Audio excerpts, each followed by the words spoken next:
Deusi brigade commander General tulina we tukwataganira mu byobufuzi naye bwe nali nfuluma ebweru at a certain point nayimirira we yali ne mmulamusaako ndoza namere nandabanga mubuuza ko yalooza nti nina muyitako buyisi kakati obwongo bw'amangu ago ndoza balina obutakkaanza era we natandikira okulooza kyoba balina obutakkaanya before wakati wa namere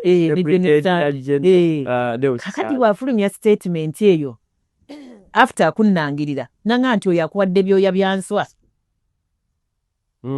nengamba ate General Sande kale nga Sande yalangirira yalimu wadde musajja tuyanyiga wadde ekigambo neki naye oluvannyuma nnyo twakimanya nti mukyala Namere yagenda ewa pulezidenti n'akonjera abakulu abo n'akonjera General Sande nga bwe yabadde mu Kobaane okubbira abannuupu akalulu n'akonjera RPC nga bwe yayamba ennyo abannuupu okubba akalulu n'akonjera returning officer Haji Abdul Naduli nga bwe yali mu Kobaane okubbira abaki era twagenza okugenda mu court nga returning officer yagobebwa RPC nga mugobe General Sande ali ku commission of inquiry n'abalala donna biri Masaka chairman wa movement wa city yonna gwe bayita Bulegeya ali under inquiry bonna bali question bali omukyala Namere yabaga nti tebamuyamba muwanguza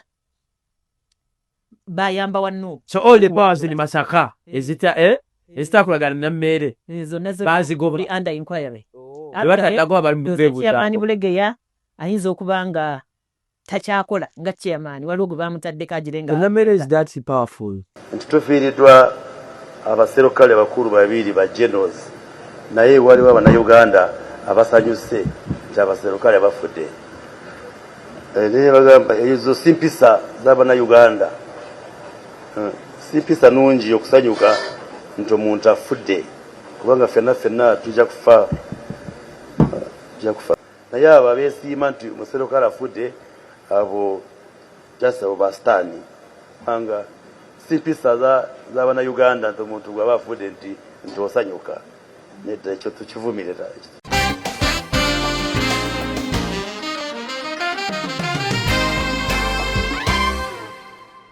Nana Hub Mouthwash ly'eddagala ettuufu lye nnakakasa mu kujjanjaba endwadde z'amannyo. Musange mu famasi zonna nga bali wamu ne Chalkmail. Omutwe gukuluma, musujja, mugongo, magulu oba teweewulira bulungi. Nywa Chalkmail okwongera amaanyi mu basirikale b'omubiri gwo okulwanyisa n'okutangira endwadde. Eddagala lya Chalkmail lisange mu famasi zonna lyakakasibwa ne NDA. Focus 360 the final channel kwoli nga bulijjo tubeerawo kubanga tuwa updates ez'enjawulo okusinziira ku biki ebitambula mu ggwanga Uganda. Lunaku olwaleero ndimo from my point of view buli wondaba obwomu wabeerawo ensonga zembanzize okukubira mu kotooki nga nze nkugambira nti no from the editor's point of view endowooza yange si yankomeredde wabula njagala nnyo nange olumu okutuusa endowooza yange ate gwe eyo neeyitawo mu comment section neebeera nga esobola okubeera nga etutuukako eno nga final channel netubeera nga tusobola okutegeera wabwe tuyimiridde.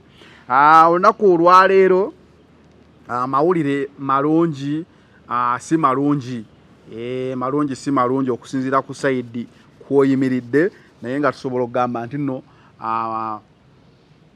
waliwo Galaxy Awards abafunye award malungi abataafunye si malungi waliwo Namere naye yayongedde ofulumya akaka malungi ku sayidi ye si malungi ku sayidi endala.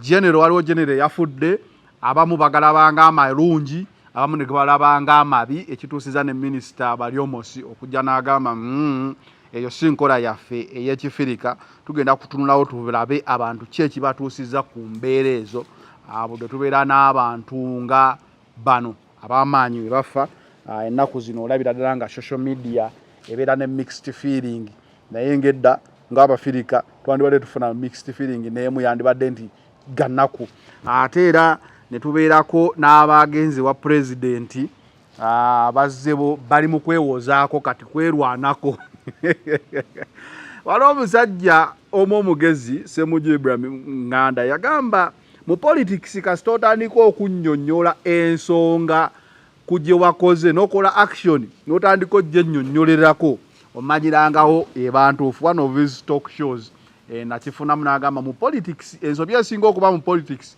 kwe kutandika okwennyonnyolako ku kye wakoze kiba kitegeeza abantu tebakiriziganyiza naawe. Anyway, nga bulijjo tubatusibwako Nana Habo Mafwash nanono nga yakugamba gwe wenna alina obuzibu bw'amannyo muyita musawo waakamwa amannyo gaaguba galimu ebituli obunyakamwa bw'osenye buno bivaamu omusaayi Nana yagenda okikumalira obenga osobola okubeera nga ddala mu butuufu obuzibu obwo obuvaamu. Yakasibwa National Drug Authority era nga asangibwa mu maduuka gonna supermarkets, clinics, drug shops ate ku bbeeyi ensaamusaamu eggwali e Uganda. Ali emitala w'amayanja bamupakinga mu ngeri ya mulembe nnyo nti ali nnyonnyonyi we batunda ebintu by'Abannayuganda. Nana ono ojja kuba osobola okubeera nga omusangawo. Ate Nana ono atambula wamu ne Chocmel. Chocmel eno immune booster gwawulira olusujjasujja omubiri general body weakness fatigue nywa Chocmel eno ejja kuba esobola okuyamba. It's a natural immune booster eyamba omubiri okufuna amaanyi. Banafa bali ku kyeyo nga mukola long hours oba overtime oba kisimanyi oba kiyite ekyo bayimirira for so long. Gwe naawe ali wano okola emirimu egy'amaanyi mufo ky'okwekuba bi energy drink kutambula butambuzi na Chocmel eno onyinyweko ejja kuba ekuzaamu amaanyi mu mubiri gwawulira olusujjasujja. Chocmel ajja kuba asobola okuyamba is a natural immune booster. Tugenda kubasooka kulangako abo tutambule. Gulira kire tusoose nalyo olunaku olwaleero. Egole tusoose nalyo olunaku olwaleero aba general wa Museveni aba general ba president Museveni wa general ba UPDF bagwawo oba sijja gamba nti bagwawo. Anyway egolire nti emabegaka waliwo general yafa kati waliwo no general afudde tekitera kuwulikika general omu okufa n'omulala n'afa n'omulala n'afa ate kitera kuwulikika naye UPDF yafunyeemu ekikangabwa olunaku olwaleero.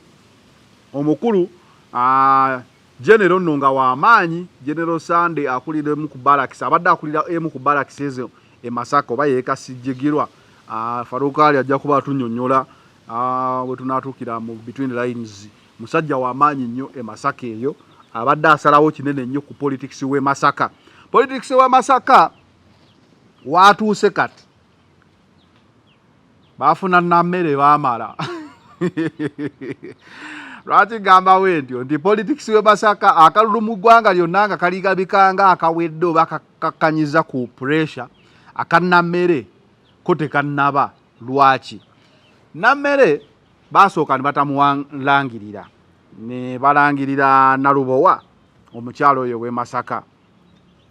Nammere naye eddukira mu kkooti ng'asaba okuddamu bala akalulu ke baddamu ne babala mu mivuyo gyonna egyatambulamu bubokisi bumenyese buno bukalu buno butikinze polling station etikinze omuntu omunga ebyali ate n'owa Nuupu n'addayo mu kkooti kati naye Nammere ate ye nga bwe yagenda mu kkooti n'emusalira ate ono alinga gw'aba tayagaladde mu kkooti.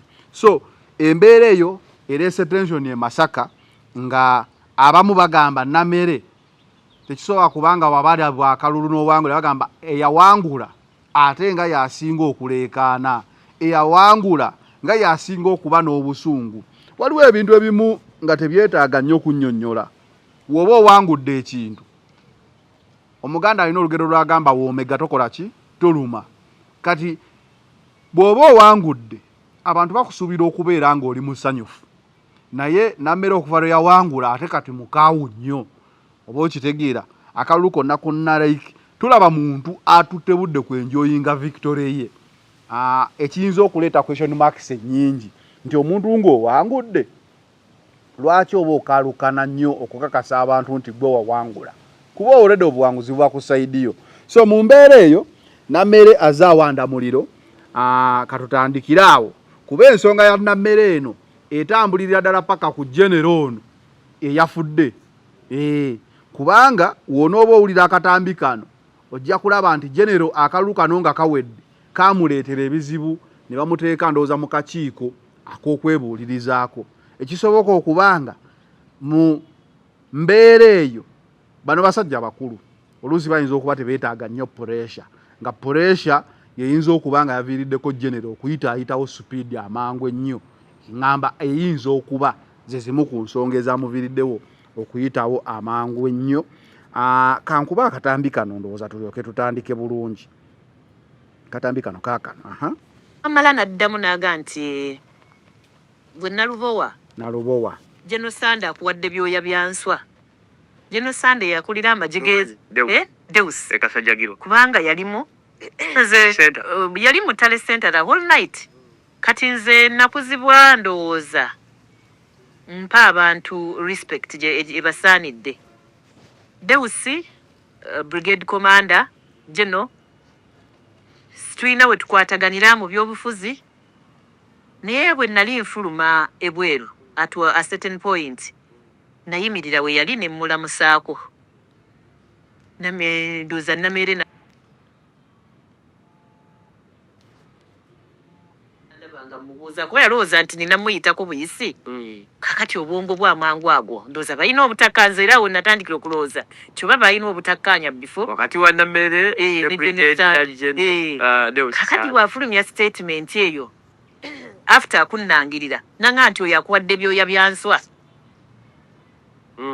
Nengamba ate General Sande alinga Sande yalangirira yalimu wadde musajja teyanyega wadde ekigambo neki naye oluvannyuma ennyo twakimanya nti mukyala Namere yagenda ewa pulezidenti n'akonjera abakulu abo n'akonjera General Sande nga bwe yabadde mu Kobaane okubbira abannuupu akalulu n'akonjera RPC nga bwe yayamba ennyo abannuupu okubba akalulu n'akonjera returning officer Haji Abdu Naduli nga bwe yali mu Kobaane okubbira abaki era twagenza okugenda mu court nga returning officer yagobebwa RPC nga mugobe General Sande ali ku commission of inquiry n'abalala ne donna biri Masaka chairman wa movement wa city yonna gwe bayita Bulegeya ali under inquiry bonna bali question ndowooza otegedde akalulu kano general under inquiry general kati afa bivudde mu kalulu ono omukyala yawangula Namere mu kusooka wa NUP yannyonnyola era wogenda ku social media kati olabanga bataddeko ekifaananyi kya Namere ne bateekako ekya general n'ono omukyala amaloboozi kati ge gatambula naye general gwe batadde ku inquiry nti yabbira abannuupu akalulu ate ye alina akatambi kano. We are not there to give up.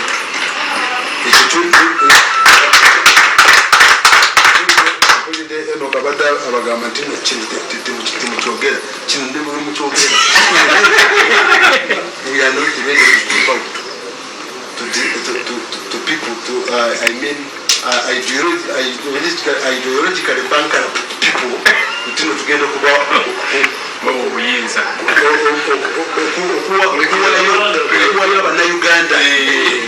Uganda ono na kiri kyetukoze netumala agakisula we are not ready. We are planning a handover for you. Do you think we are planning a handover? No, we are not planning a handover. We are planning, actually we are consolidating. Okitegeera general agumiza okisooka general Sande ngenda kutuukira wali waki bannayuganda abamu basanyufu kuba ne minisita akyogeddeko general wa maje ga ggwanga lyonna naye yali mu meeting emu ng'alaga nti bino ebyakalulu bye tulimu wadde abamaje tebakkiriza byogerako temuti yaffe tugenda kukyogerako kino kyakwogerako teri agenda kubawa buyinza ng'ategeeza nuupu teri kugikola ki giwa buyinza eri omukyala akugamba Namere yagamba mbu bateekewo inquiry ku general nalabika yawa abanuupu obululu naye akavidiyo akamukalaga nti general yali agamba tali willing kuwaayo obuyinza. In fact they were consolidating power we n'aba producer akafunye akaggwerayo ddala obulungi. Kati ekyo kitutwala wano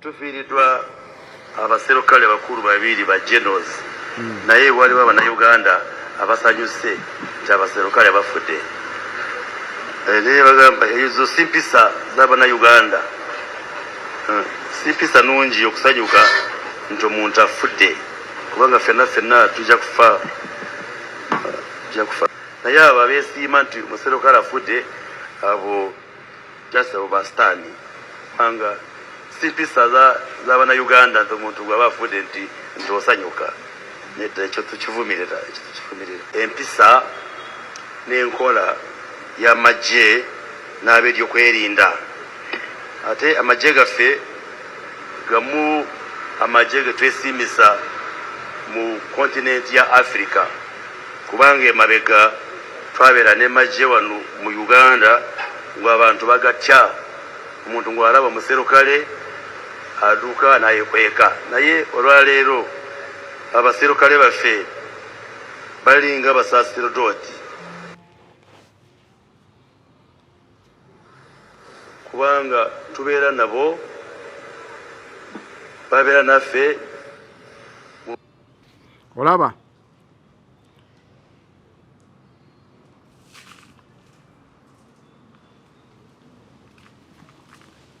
ekituufu kiri nti Dr. Chris Baryomosi kyannyonnyola kyaliko ekituufu ng'omuntu wasisinkana amagye ageesiimisa back then ndowooza emyaka nga katugambe emyaka nga 15 oba 10 emabega kale 15 ng'era omuntu twalinanga n'enjogera nti okusanga ow'amagye okusanga owa poliisi osangamu ow'amagye enjogera eyo ekyuka I think during COVID we baleeta abeerodiyo baali b'amagye kati ate ne kibeera nga waakiri osangako abapoliisi paka kati wano we tuli nti kati wano we tuli mu mbeera ya drone mu mbeera ya bano bakubya amasasi mbeera yaki olabanga ekifaananyi Dr. Chris Baryomosi kyayogerako bannayuganda kye baalinanga nti okusanga owa poliisi osanga ow'amagye kigenda kiggwaawo mpola mpola that is a fact era kati n'amala ddamu n'abuuza bannayuganda nti okusanga ow'amagye oba owa poliisi osangaani kati abannayuganda bagamba wakiri osanga owaki owa poliisi ekintu ky'okubeera nti nno wabeerawo abasanyuka nga minisita waayogedde ekituufu kiri nti ebiseera bye ebisinga omuntu ow'amaanyi waafiira abantu ne basanyuka tekibeera nti n'abantu basanyuse lwakuba omuntu ono afudde abantu ndowooza basanyuka kuba babeera nga abagamba nti maybe finally bafunye justice yaabwe gye balabanga omuntu ono w'amaanyi g'abadde nago nga babadde tebamusobola nagamba twabirekera Katonda ngezaako okuridinga lwaki abantu basanyuka olumu nga babaddewo embeera ng'eno nti embeera eno eteekeddwawo nnyo politics nti institutions ezitaalina kuba involved mu politics ng'abantu balowooza zaabwe bonna kasita zaavaayo ne zitandika okulaga nti ziri politically influenced abantu batandika nabo okuteekamu feeling zaabwe. I will tell you personally, nze luli nga wemba nvuga n'ensanga omupoliisi nannyimiriza n'ansaba ku lift nsobola okugimuwa nga ngimuwa nagibawanga edda essaawa eno omutima guŋŋamba sisobola lwaki nti bakyusaamu embeera zaabwe abasinga simanyi oba gwentutte ku luno wa mutima kikaaki sikyatunuulira omusirikale oba omupoliisi mu kifaananyi nti oba nkikunnyonyola entya nyinza okubeera nga nemeddwa okukinnyonnyola naye lulinga omupoliisi wakuyimiriza oyanguwa n'okuyimirira nga totidde namu nakugamba oba munnaaye ntwala abantu ababeera ku luguudo lw'ebbombo mukono eyo embeera eyo yaliwo nga ne mu takisi bayimiriza takisi ne balinnya ne bavaamu nga tebasasudde essaawa eno tekikyasoboka abantu tebakyawa lifuti bantu ba security abantu balinga abagamba nti security erina ye ensi gyevaamu nkubulira bubuulizi minisita lwaki abantu kati obalaba ku social media okwo nga basanyuse nti people developed fears between bo ne security yeggwanga nti let's take it back. General Katumba Wamala yaliko omudumizi wa police abajjukira ebiseera ebyo nti abantu batandika n'okuwa police emmotoka ne bagiwa ne police ndi mujje muzimbe wano police naye wosoma amawulire ennaku zino abantu basengula police tekyaliyo kati mbeera esobola kubaawo abantu ne badonatingira police. Tulina okuddayo ne twebuuza twatuuka ddi wano ng'omunnayuganda takyatunuulira bitongole byakwerinda nga part of a common good for Ugandans nga balaba ebitongole ebyokwerinda birabika birina gwe bisaavinga interest ze zokka kyekiki ekigambye nti luli ng'omuntu asobola avuga emmotoka abapoliisi oba omusirikale abasirikale batera okuyimiriza abo n'omutwalako just poliisi nga siwa traffic wakuyimiriza osooka kweraliikirira era wakugamba nti ntwalaako ovukosi togenda mugamba nti sigenda naye ogenda wakugamba ngenda gundi nga olugendo lwo olusala nga mbadde ntuuse enviirako awo osobola okumuleka mu magezi mu magezi kuba ate togenda mugamba sitwala nedda omugaha mbadde ntuuse mpetaawo ku dduuka eriddako naye ebyo byonna bizzeewo nti waliwo distance oba gap wakati w'ebyokwerinda eby'abannayuganda bonna n'ebyokwerinda eby'omuntu omu nti waliwo time yatuukanga emmotoka drone taxi nga buli omu agamba drone eyo aba drone ne zituuka ne zigwa n'ebbeeyi nga zifuuse za byakwerinda kati ng'era omuntu ku luguudo okwo oba ovuga drone abantu tebagirinnya okitegeera ekifaananyi ekyo ng'abantu bagitya ne bwejja drone eyo mmotoka yali nnungi nnyo vaani ng'omuntu asobola okugigula n'abanga agitambuliramu naye essaawa eno n'omala ogula drone ogivuge ng'emmotoka nga woolaba zino zinuuwa nga woolaba mmotoka kyawe endala ennene gye sprinter bivaani ebyo ebya benzi abantu babigula ne bikola mu bitongole omuntu n'agivuga nga mmotoka ye alina famire ye ennene teri akyasobola kugenda mu bondi kugulayo drone vugira mu famire ye abantu babeera bagitya ogenda kukuziika ne wabaawo drone buli omu ng'agyewoma okitegeera naye ekifaananyi ky'abeokwerinda abakozesa drone kyafuuka ekyamaziga eri abannayuganda. Katudde ku genero afudde abaana abamu ne basanyuka statement ze yakola nti ffe tetuliwo wano bategekera handover zaafuuka political era ojja kwesanganga wonoonya abasanyuka okwo. A'udhu billahi minash shaitani rajim. Bismillahir rahmanir rahim. Assalamu alaikum wa rahmatullahi ta'ala wa barakatuh. Nze Haji Yasin Kiza omusomi w'eddua nkola ku misango bula ly'abaana gwa yalimu okuzaala abonaabona anoonyeza obufumbo n'obutambulamu emirundi gyonna akaabya obwavu atalina mulimu ebizibu eby'amaka eby'emmaali omukisa yagenda ebulaayo okukola toyina mirembe toyina mirimu nsangibwa lugalambu ku lw'ejjinja osobola okukuba ku nnamba ezo ali ewala osobola oyita ku WhatsApp namba zange ezo zolaba ku screen yo. Era buli munnayuganda afa era si kya bugunjufu oba kya bugunjufu kangambe sigenda gamba kya bufirika si kya bugunjufu omuntu okufa abantu ne bajaganya naye embeera eyo ogiziiza otya gwe ali mu kifo ekyo eky'amaanyi kuba okujaganya kuno kutuuka nnyo ku bantu abali mu bifo eby'amaanyi weeyisa otya ng'omuntu mu biseera byo eby'amaanyi we wava obuzibu minisita waalina okutunuulira kuba waliwo era ab'amaanyi abafa abantu ne bagamba bambi nga kitalo bambi omuntu oyo tabaddemu bambi omuntu oyo so tulina okwetegereza ennyo ndi nga ggwe olina position mwoli ng'olabanga alina amaanyi abatalina maanyi obayisizza otya.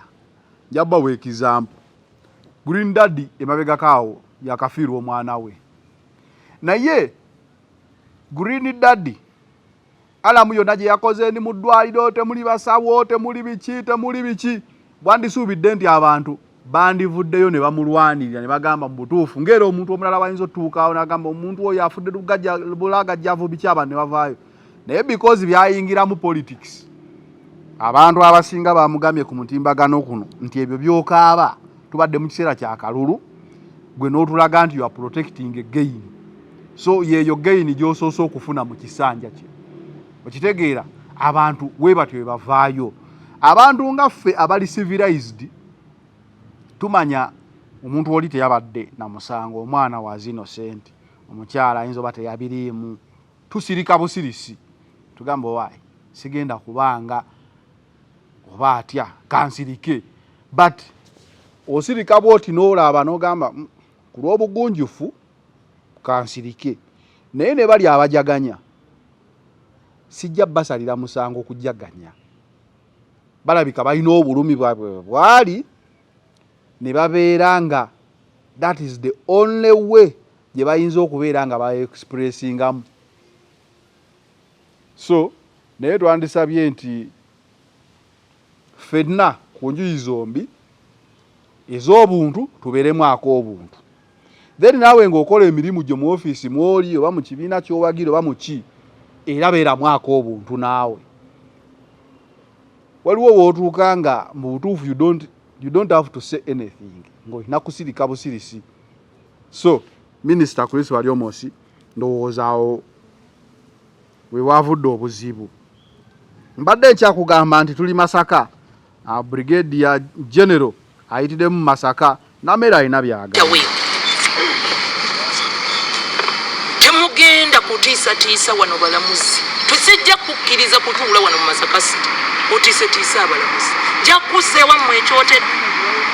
Kugenda wano ng'omanyira abantu otiisatiisa abalamuzi, otiisatiisa abawagizi, otiisatiisa aba witnesses mu misango. Nedda nnyabo, si ggwe wasomesa omulamuzi gw'otiisatiisa gw'olippira. Nakulabye wano waliwo ekikazi kinnamagwata, ensi kyetwala ng'ekyasiimuuka nga kikupika. Ab'e Masaka bonna nze ne bagamba teri muntu w'e Masaka nnumba, ne boogezezaako okukunga Nalubowa baagaana. Kati nalabye waliwo Nnamagwatala akupakusa, akupika, genda mu High Court, kola buli kisoboka. Mubuuze ye emisango gye yagamba 10 gye yagula ku Nameere gy'akomawo. Yakupika emisango gye yagula ku Nameere gy'akomawo, ndooza mu mutegeka. N'obeerawo ng'oyo yakuwa amagezi. Era akayije bakuzaala ekyotera ne bagisalako n'oddeeka kuntu. What made you believe kiki ekyakulowooza nti e Masaka gye wajja n'obba obubbi omusajja n'ofuna amaka we weekukuma nti gago nti yo wali ojja kuwangula akalulu? Oli mu kutuuza press conferences ku maka g'omukazi, amawulire bagasoma. Nalubowa bwe yabaddeeko mu makage, amakaago agaawa. Nkimanyi nti essaawa eno oli mu kunneetega nkufunira omulimu.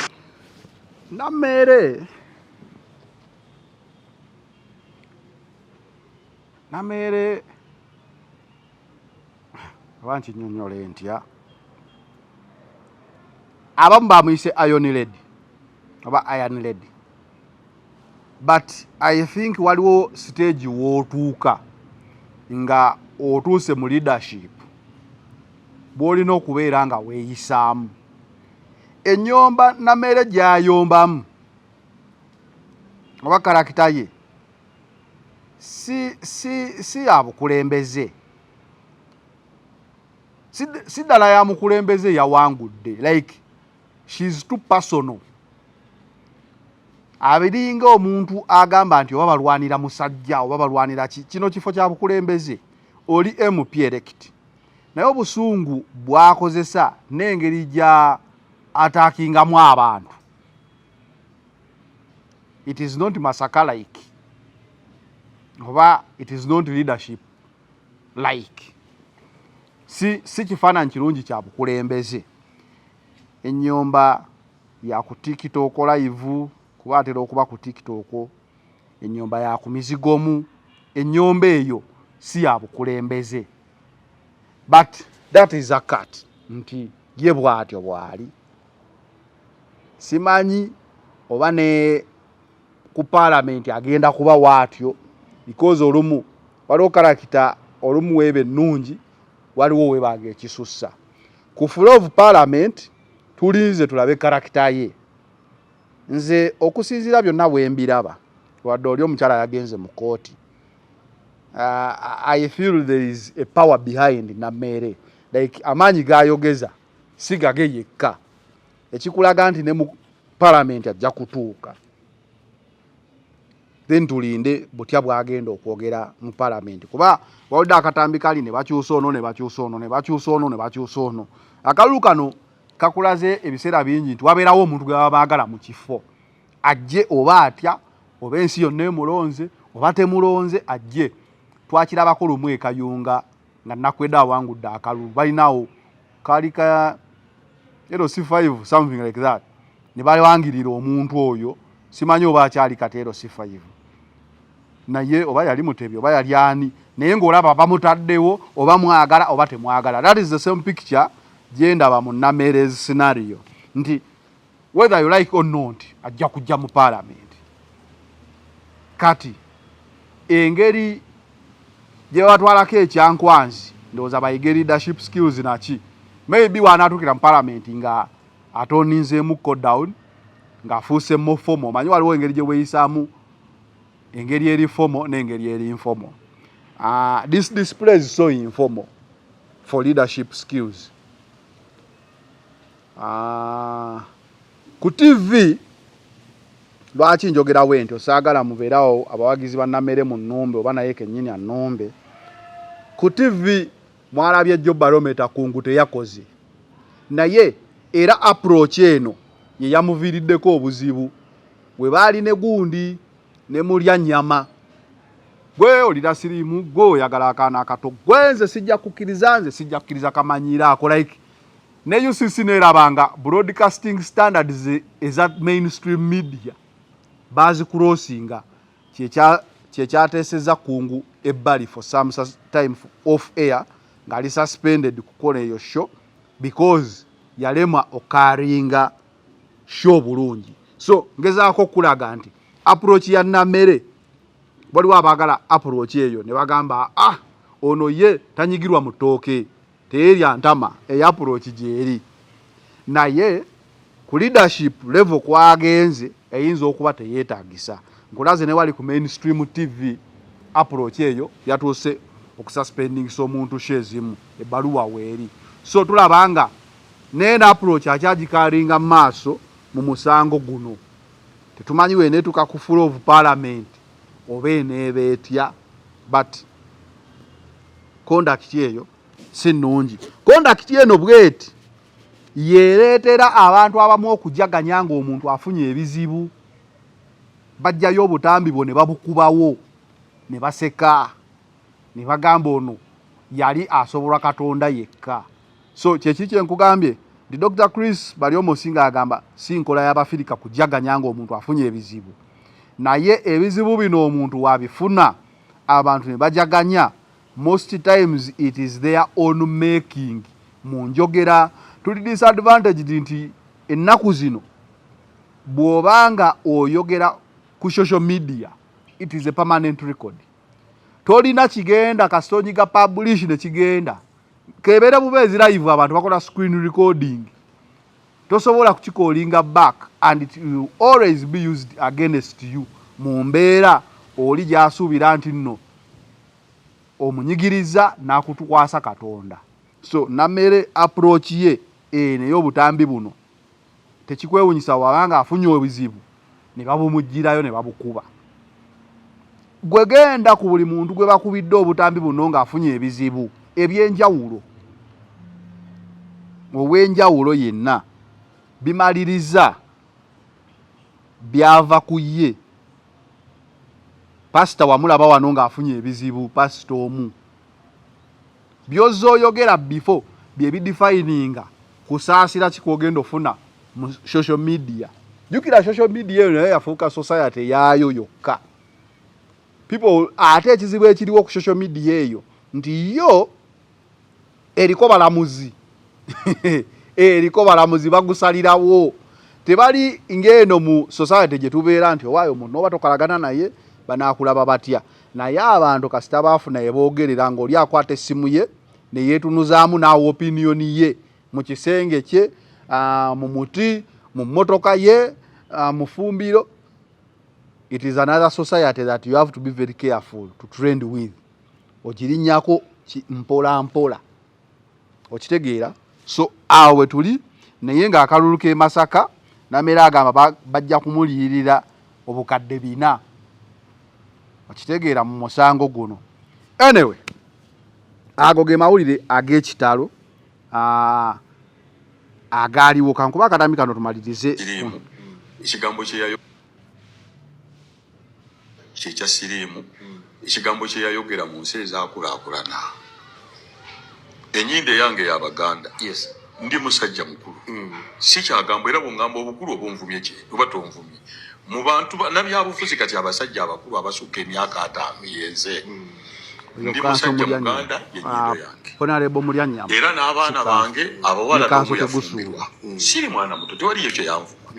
Kye nali nsuubira nze ebbanga lye mbaddemu mu ttoko kyondabye nsobola okutwala politiko naye sivumanga muntu kebe first family.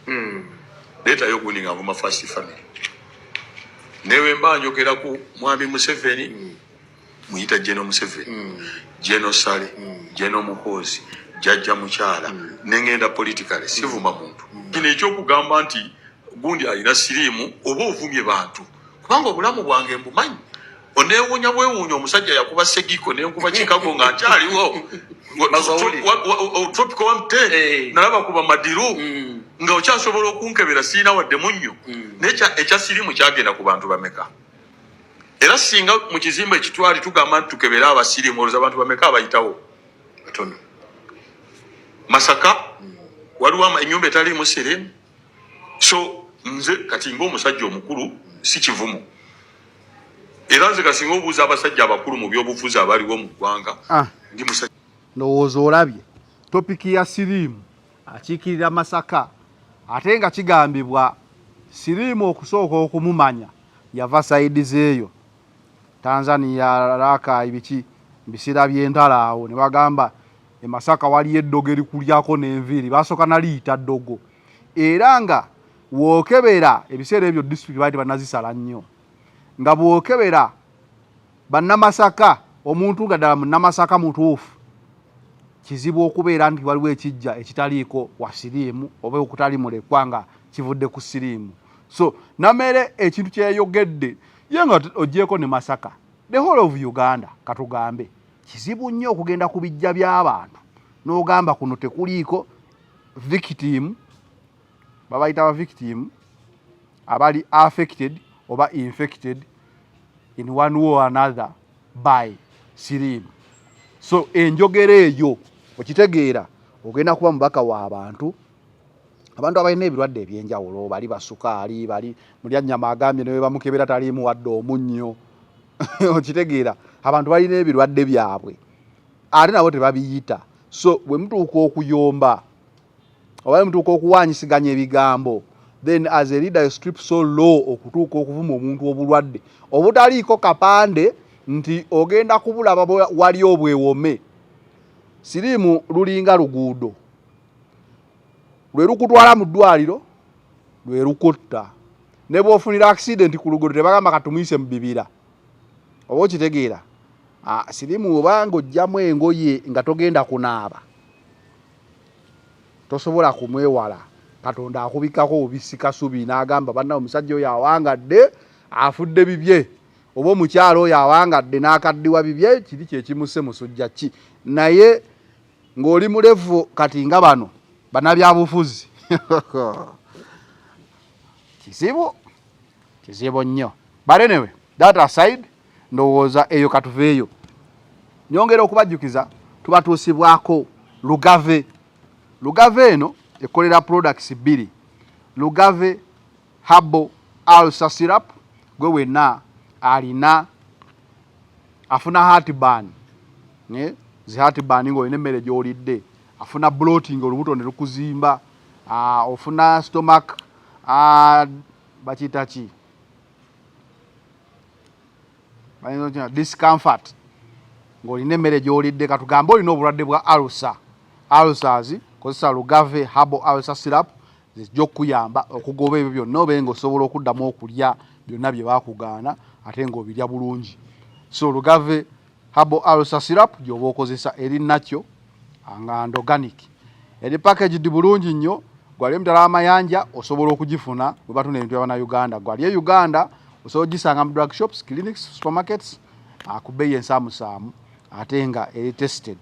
Ate woveeyo n'ofuna Lugave Herbal Cough and Flu Syrup gwabeera nga olina sinuses zikutawaanya olina emmiro gikukalakata olina ekifuba ekitakutuka olina senyigo yatawona kozesa Lugave Herbal Cough and Flu Syrup yajja okuyamba mu mbeera eyo. Nga tweyongerayo asangibwa amaduuka gonna supermarkets, clinics ne drug shops ez'enjawulo n'awali emitala w'amayanja Lugave oyo ajja. Nga tweyongerayo ku show yaffe olunaku olwaleero katuveeko mu politics. Wabaddeyo award ezazina Galaxy awards zino zayogeza abantu mu ngeri eri negative ennyo. Bwe zaali zijja ng'era e Uganda ebintu bwe biba bitandika biteratandika bulungi, naye kankukubira akatambi kano. Ekintu kye bakoze kibi abayimbi tusinga n'abawagizi obungi mubaleesa awaadi abiri kyokka gomu bakuwadde bbiri ate osaba eddala yakyo kubeera tekuli mannyabo kulabako kalole kasiita banakubana batemuneno giive bandaba ate abagala kusize baagala nnyo liddako nkyayogera ndi mulimi wa ggwanga sibaisi kwanje mukwano kanjogereko eri eggwanga soka okuba akayimba kano naye kwamuzeeki naffe n'ekyalo ekyapakakakobodigidi aluza obubyamaanyi zino kuba kusaaga tekakayimbira omwaka lumwendo lumu era kiriri eyandiikayo mwana mukimanyi digezo yuti diweesansango okitegeera tosobola kukwata luyimba kaba toluteeka mu ttiro bapesitika kulolwaluso osengeramu egeri ebyaddala bambi abagalaxi mulimba nnyo baa Award za Galaxy abasinga bagambye ziriko ekikyamu. Ndowooza Uganda wano award eza music ezaali zibaddewo ne ziadinga value ku industry zaali Pam Awards. Mukama wange Isaac Mulindwa yali yazikola ebiseera ebyo. Once your boss is always your boss. Yali mukama wange era akyali mukama wange. Yakola Pam Awards ezo mbutuufu zasitula music industry ya Uganda. Ekisooka zajja mu time nga industry yeetaaga okupika ng'ebadde virgin, nga abantu beetaaga okubeera rewarded. Award zino zasooka kugirako ssente, ndowooza buli award yalingako miliyoni nga 5. So you would be nominated but go in the night ng'olina ky'osuubira okuddayo nakyeka obanga ali ku show, but not alone okufunayo akasente. Naye walabanga engaba gye baazigabamu abalaba ku Pam Awards zayongera abayimbi okukola ennyo n'omutindo baali bagugoberera nnyo. Like bannayuganda baazifuna nga teziri biased n'akamu. Ekizibu ekya awards zonna ezizzeeko zaalemu okufuna ekifuba kikulemeddeko kikusiiwa kiraakira tekikutuka obussa bubi naawe alina ssenyiga nga takuggwako kozesa Lugave Cough and Flu Syrup. Ate gwe alumizibwa alusazi nga zikuyisa bubi ofuna ekikeeto oba gaasi mu lubuto gwekozesa Lugave Alusa Syrup musange mu pharmacy ne drug shops zonna lyakakasibwa National Drug Authority. Nga abayimbi simanyi oba kiva mu branding na marketing yazo nti omuyimbi nti oli alien skin oba kapeke munene okusinga zina Galaxy Awards. Kakitegeeza nti omuyimbi kyafuna wanti kunyonyole ntya ndi award ekintu nga kinene waliwo bagamba nti no a player can't be bigger than a team. Tubirabyeko Madrid mu Man U ne bagamba gwe Ronaldo nene obaga go Muzambi asinga mu nsi toli munene kusinga kirabu. Ngezaako okunnyonnyola embeera ya awards zino awards zituuse n'abayimbi abamu okuzikola okuzibeera nga bazigaana. Lwaki? Abazitegeka basooka ne bafuna interest mu zo nti wobanga toli mukwano gwabwe nga tebakukyaza ku rediyo yaabwe kitegeeza tosobola funa award. Kati mpa Galaxy ensonga lwaki award zaayo zigwa okujjako ng'oli muyimbi waabwe abayimbira ku show zaabwe agenda ne ku show zaabwe ku mpewo tebasobola kuwa award. Kitegeeza nga toli mukwano gw'aba presenter aba Galaxy tolifuna ku award. Ekyo kimu. Ekyokubiri, balina kibagamba nti gwe omuyimbi kubiriza nnyo abawagizi bo bebalonda ennyo, like nolaba omuyimbi olinaagula oba nafunawo abaana ne bavootinga online biki like engeri omuntu gyawangulamu awaadi eno simanyi oba solale kiri depending on the votes oba waliwo committee egaba percentage ne bagamba nga olaba nupu yakola vetting the 60% ground 40% eno nti olina omuntu okujja nga waliwo balina okuteekawo engeri ya college nti it's not just about votes zokka, balina okubeerawo a musical ear eronda negamba zino ennyimba zetulonze eno ye quality gye twagala, like nojja ng'olina max. Yes, abantu balonda to be involved mu award, but walina okubaawo college esobola okuvetinga obulungi ani awangula. I think ekyo tebakirina, but ekisinza okutta Galaxy Awards kyekyokubeera nti wootunula mu ntandikwa zaatandika bulungi kuba radio yali tennaba kugunja nnyo, yali terikoze mikwano, yali tekoze entalo, naye mu kulwawo yatandika okufuna entalo n'abayimbi abamu n'etandika n'okwagala okutondawo abaayo.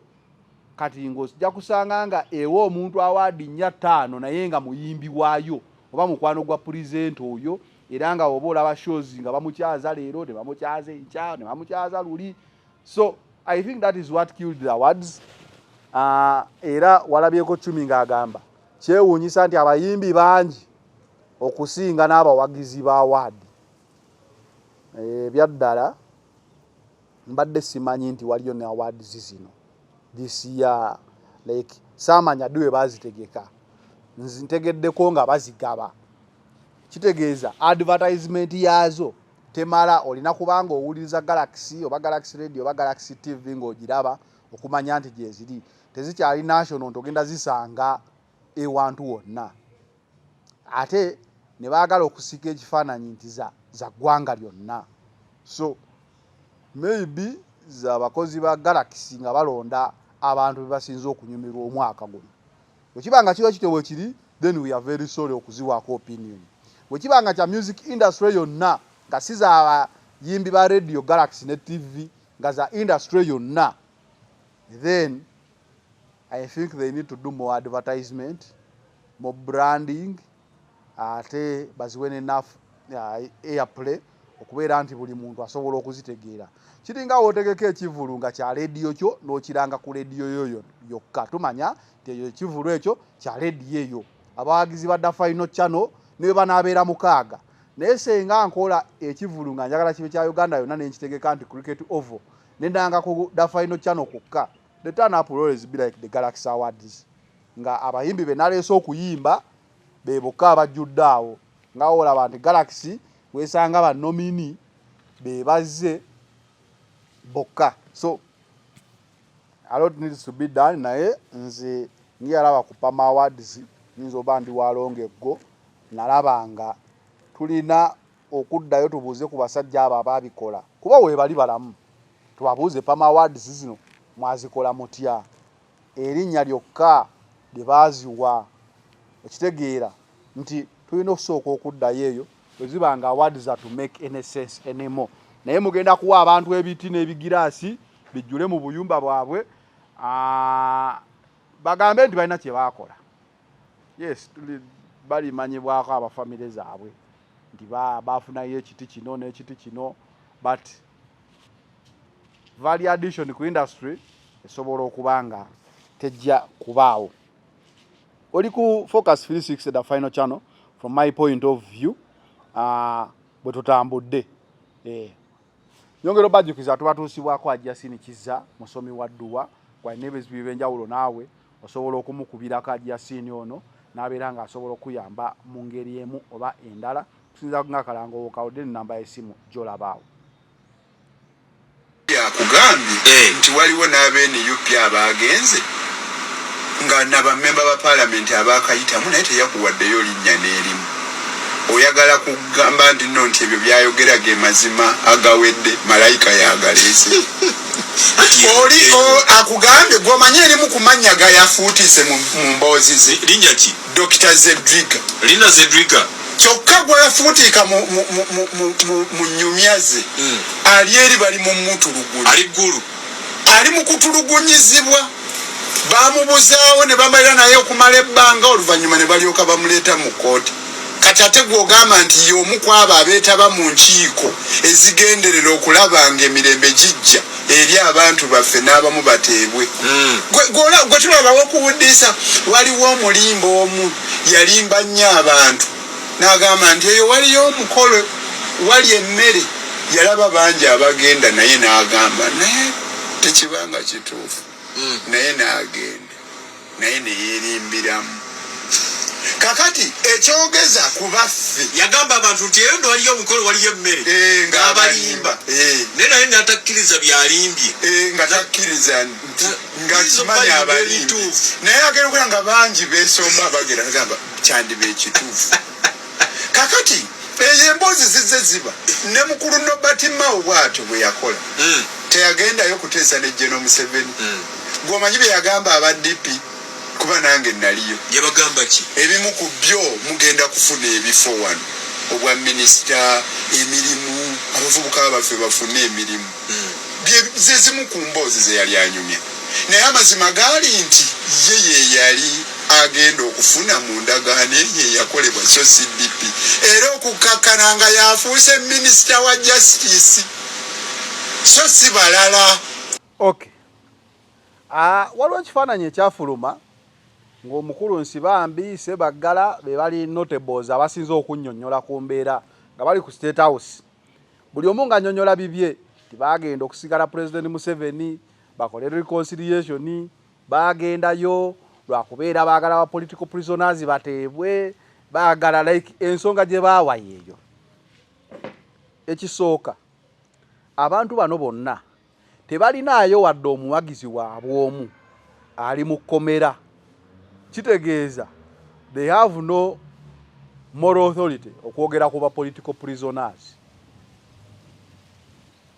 Tebalinayo wadde omuwagizi waabwe omu aliyo.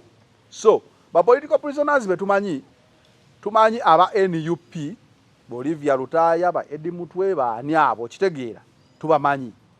Tumanyi omusibe abasibe ba PFF tumanyi aba PFF omuli Dr. Kiza Besigye Dr. Abed Lutale ndowooza oba n'abalala ndowooza nabo balinayo be bakwatira ye Kenya ndowooza oba baba atasimanyi but bano abakugamba nti bagenze wa President Museveni kwogera reconciliation na kusaba kutakwa abasibe alisuka kasa tebalinayo wadde omuwagizi omu aliyo nga waabwe ekyo kitadde ku bbali katudde ku bantu bonna abagenzi wa President Museveni okuteeseganya ku bintu bya national reconciliation.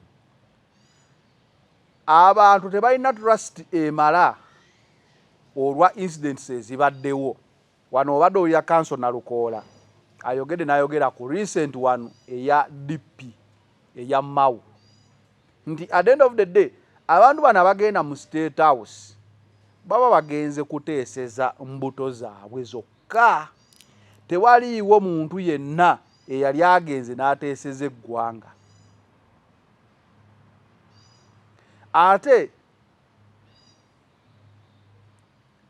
abamu bagenda okutuuka wano tubalabe mu bifaananyi nga ku ground abantu bali babategeera dda era bagenda oba displayinga mu bifaananyi we batyo ebiseera ebisinga babeera lolo yaabwe bagimaze gye babadde balina okukola nga opposition figures nti bali their covers has been blown up so let them just come out clearly tulage nti waliwo abakyuse naye ng'abo ababa bakyali mu opposition nga bakyakola tebavaayo naye era eŋŋamba oba oziwulira nti gundi oyo talikiriya gundi oyo talikiriya era bonna nga bwe baboogeddeko time has come to tell nti butuufu wekityo bwe kiri. Dr. Kiza Besigye yavaayo n'agamba nti FDC enajja nankumbi yali amba na Uganda olukwe yafuna ssente temukolagana na Bobi Wine. Bw'olaba omukulu Nsibambi wa FDC najja Nankumbi, ono Sebagala ye yajjaawo mu Nuupu ne bamuwa okuvuganya ku bwa meya nga bwe baabo bali mu ezo, ye n'atya Lukwago naye atasobola avuganya musiraamu munne, najja independent addemu avuganya ani Segirinnya. Ku mulundi guno n'abeera ng'akuba kampeyini ku kanso Nalukoola. Tugenda olaba omuntu eyamala mu palamenti emyaka egisoba mu 10 ng'ate kati agenze kuba LC Film meya Kawempe.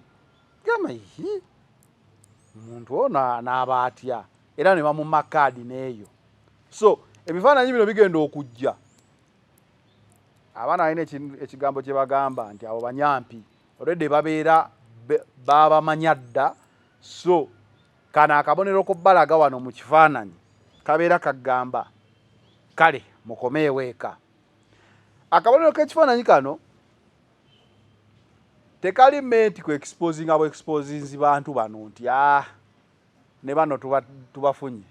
Kali menti n'okumalamu amaanyi abantu abagamba nti bali ku opposition. Kasooka ne kakulaga nga musajja oyo atukubiza emigga emyaka 2 naye kati naye bw'atyo kati nze omuwagizi nfiira ki?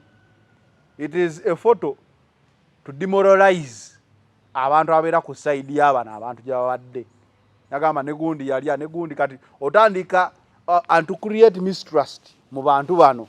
Otandika okubeera nga tokyasobola kukola kintu na mutima.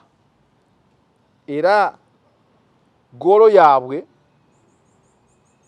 ebiseera ebisinga ekwata kyekisuula ebibiina ebyenjawulo noga kati FDC eyo yagwa kati nomanya eyo njiwonye nti kati bano DP nti yagwa nomanya nti ne DP njiwonye. Like oli akuba ebifaananyi goyinza ogamba ate lwaki aba blowing covers abamukolera aba amaze okutegeera nti mubategedde kati ne wemba balaga kambalage nti bano bonna bababuzaabuza. Waliwo abali kwalaali but time will always tell. So adde bagamba what is my opinion about them, wacha abantu baagala bintu bya kuteesa. Abantu baagala nnyo okuteesa, naye omuntu waba yagala nnyo okuteesa n'alaba abasoose okuteesa ne bamalamu amaanyi gasobola omuggweramu ddala. Kiringanga ebyokulonda ku mulundi guno simanyi naye ndabanga abantu abatandise okukoowa ebyokulonda ng'okulonda okunaddawo kujja kwetaagisa nnyo okumatiza abantu okuddamu. Walaba Dr. Kizza Besigye yavuganya emyaka 2 n'agamba ye ebyakalulu abikoze eki abikooye naye ng'ate ye democratic we gye bakyusaamu obuyinza. There is no other way. Bobi Wine najja abantu ne bagamba mufune endagamuntu mukole ki mulonde mukole ki mukole leke ne bakikola. Ku mulundi guno abantu baalonda ebyaddala baalonda campaign waziraba baazikuba. Kati bategedde nti okulonda abantu bakujjumbidde ddala bye bituufu kati bagamba kati n'oba owangudde ng'abantu bakulonze akalulu tugenda katwala misana ttuku. Oba okitegeera nti kati oli eyateekawo nti bano benguze bano bensiseeyo agenda ye ey'okumalamu abantu essuubi waalabye abantu bazzeemu essuubi ne balonda kati agamba kati ne bwe mulonda ngenda babba so abantu bagweremu ddala essuubi ly'okulonda. Kyokka ate ne bwe basigalamu essuubi plans are there to demoralize people agambe nti kati n'okulonda tekukyaliwo kati tugenda balondera mu parliament mujja kukirabako okumaliramu ddala essuubi ly'abantu. But bano temuddamu kugamba nti ate kya bano just banoonya kyakulya. Tebanga akulimba nti ono omusajja omugagga ennyo. Omusajja nno omugagga ennyo atalira yasinga okwagala ssente. Kyova olaba omugagga ennyo ate asobola okubba omunaku ennyo. Waliwo kaadi gye bakuba nze ndi musajja mugagga nnyo sinoonya kyakulya. Bintu by'obugagga gy'okomya obugagga n'enjala. Omunaku nno osobola n'omuyiikiriza n'agamba kale kulekedde Katonda naye omugagga atwala bulamu. Kikulaga nti ye kyatasobola kyokka kubba bwe bulamu. Kyova abantu bajaganya nga bafunye ebizibu. Era nze sirabangayo omuntu anneewaanirako nze ni mugagga siri wa njala siri wa bitole bya mmere. Omugagga omuntu gy'akoma obugagga n'okuyaaya naddala nga teyakuzibwa bulungi. So yeyo opinion yange eri abantu abo. But from my point of view, we out.